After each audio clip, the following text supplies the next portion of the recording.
नमस्कार। History speaks इतिहास बोलता है कार्यक्रम में आप सभी का स्वागत है। मैं हूं वनीसा राणा।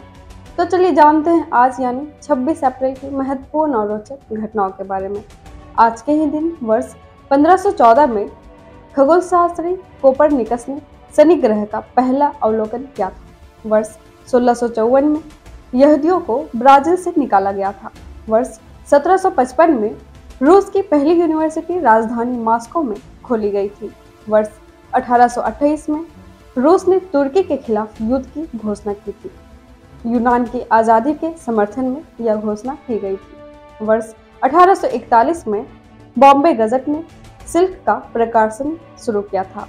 वर्ष 1903 में गांधी जी ने दक्षिण अफ्रीका में वकालत शुरू की और ब्रिटिश इंडियन एसोसिएशन की स्थापना की थी। वर्ष 1959 में क्यूबा ने पनामा पर हमला किया था। वर्ष 1962 में अमेरिकी अंतरिक्ष यान रेंजर 4 चांद की सतह पर पहुंचा था। वर्ष 1966 में उज्बेकिस्तान के ताशकंद में 7.5 तीव्रता का भूकंप आया था, जिससे शहर नष्ट हो गया था। वर्ष 1974 में माल्टा ने संविधान अंगीकार किया था। वर्ष 1975 में सिक्किम भारत का 22वां राज्य बना था। वर्ष 1980 में स्थितीय खगोल विज्ञान केंद्र कोलकाता में स्थापित किया गया था। वर्ष 1990 में वीआरपी मेनन ने लगातार 463 घंटे डिस्को डांस कर विश्व रिकॉर्ड बनाया था। वर्ष 1993 में औरंगाबाद महाराष्ट्र में बोइंग 737 विमान दुर्घटना हुआ था, जिसमें लगभग 60 लोग मारे गए थे। वर्ष 2004 में इराक के नए झंडे को मान्यता मिली थी। वर्ष 2006 में भारत और उज्बेकिस्तान ने 6 संधियों पर हस्ताक्षर किए थे। वर्ष 2007 में जापानी कंपनी सोनी ने भारत में $2 बिलियन कारोबार का लक्ष्य रखा था। वर्ष 2008 में प्रधानमंत्री मनमोहन सिंह ने 390 megawatt Dulhasti hydel power project Jammu Kashmir में राष्ट्र को समर्पित किया था।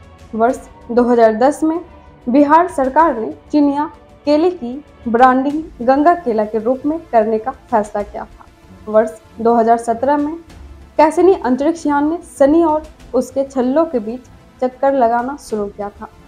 इसके साथ ही चलिए जानते हैं आज के दिन जन्मे उन प्रसिद्ध व्यक्तियों को। आज के ही दिन वर्ष 1987 में प्रसिद्ध फिल्म निर्देशक, छायाकार और लेखक नितिन बोस का जन्म हुआ था। वर्ष 1953 में भारतीय फिल्म अभिनेत्री मोंगूमी चटर्जी का जन्म हुआ था।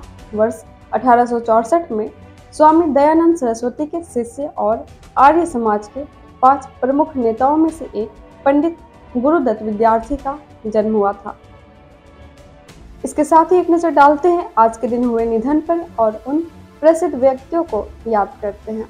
आज के ही दिन वर्ष 2010 में राजस्थान के राज्यपाल प्रभाराव का निधन हुआ था। वर्ष 1999 में नेपाल के पूर्व प्रधानमंत्री और नेपाली कम्युनिस्ट पार्टी के अध्यक्ष मनमोहन अधिकारी का निधन हुआ था। वर्ष 1987 में भारतीय संगीत निर्देशक शंकर रघुवंशी का निधन हुआ था। वर्ष 1982 में प्रतिष्ठित कवि और आलोचक मलियस का निधन हुआ था। वर्ष 1961 में जम्मू और कश्मीर के सियासत के आखिरी शासक महाराज हरि सिंह का निधन हुआ था। वर्ष 1920 में महान गणितज्ञ श्रीनिवास रामानुजम का निधन हुआ था। इसके साथ ही चलिए जानते हैं आज क्या है खास। आज है विश्व बौद्धिक संपदा दिवस, वर्ल्ड इंटेलेक्चुअल प्रॉपर्टी डे। प्रत्येक वर्ष 26 अप्रैल को विश्व बौद्धिक संपदा संगठन WIPO द्वारा विश्व बौद्धिक संपदा दिवस मनाया जाता है, ताकि नवाचार और रचनात्मकता को प्रोत्साहित करने में बौद्धिक संपदा IP अधिकारों की भूमिका पर चर्चा की जा सके।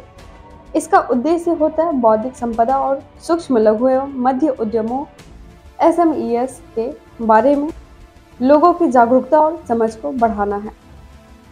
इसके साथ ही आज दक्षिण अफ्रीका संघ की स्थापना दिवस भी है। आज के ही दिन 26 अप्रैल को वर्ष 1910 में दक्षिण अफ्रीका संघ की स्थापना की गई थी, जिसमें केप नटाल, ट्रांसवाल और ऑरेंज फ्री स्टेट के पूर्व ब्रिटिश उपनिवेशों को एक साथ लाया गया था। यह देश की स्वतंत्रता की दिशा में एक महत्वपूर्ण कदम था। इसके साथ ही हम आपसे मिलते हैं कल 27 अप्रैल को 27 अप्रैल की महत्वपूर्ण और रोचक घटनाओं के साथ। नमस्कार। Books in Voice is an Indian online audiobook and podcast service operated under the company Agastya Voice and Infotainment Services Private Limited, Avis. Its main objective is to make available the information of Indian history and world culture in the audio form in the field of education and entertainment. Books in Voice is committed to teaching, entertainment and support especially to the handicapped, visually challenged. Its main mission is to make the texts written by great personalities of India and the world easy to access in audio form to the world community. To make aware of the world's civilization, culture and literature especially to the disabled, blind, persons and to promote digital revolution in the field of education.